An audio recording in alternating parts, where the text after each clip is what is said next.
Hey guys, Graham here with another Quarantine Quiet Time. Today I'm going to answer a question that somebody wrote in and asked me, and I'm going to rephrase it a little bit because they asked if God can do anything, why does he choose to do what he does? And it's a fantastic question, and the reason why I'm going to rephrase it is because I don't know.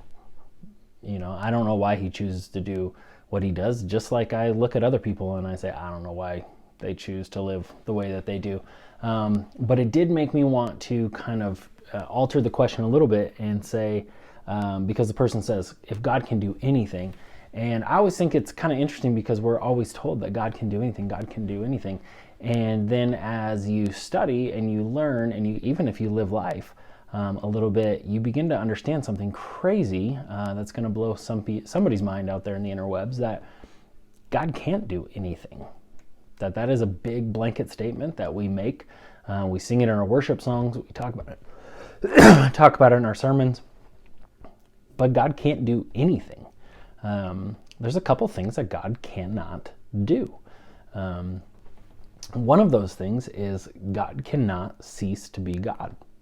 So a question that we might throw out is like, could God make a rock so big that he couldn't pick it up? And the answer would be no, because then there would be something more powerful than him. And we know that God is all powerful. He's the most powerful being ever. So he can't create something, otherwise he would cease to be God. Just like he can't make another God, stuff like that. He is God and he will remain God. Otherwise he's not God. So he cannot do anything that would make him not God. Another thing he can't do is he can't do anything that goes against who he is. So in scripture we hear that God is righteousness, which is right living. We hear that God is love. We know that God cannot do anything that goes against those, because that is who he is. It's like he's physically unable to do those things, just like I cannot fly. God cannot sin. He just cannot do it. Because it's who he is. It's. I know it's a little confusing or hard to fully understand. Another thing that God cannot do, and this is where I'll leave you, is God cannot break any of the commands or covenants that he's made with his people. And a covenant is like think of like a pinky promise on steroids. So God makes these covenants with especially Abraham in the Old Testament, and that's where they set up kind of these sacrificial laws.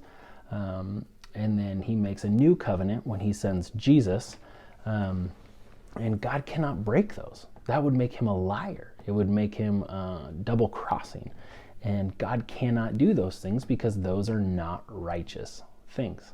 So to kind of twist this question and answer it a little differently, if God can do anything, well, he can't. He can't do absolutely anything.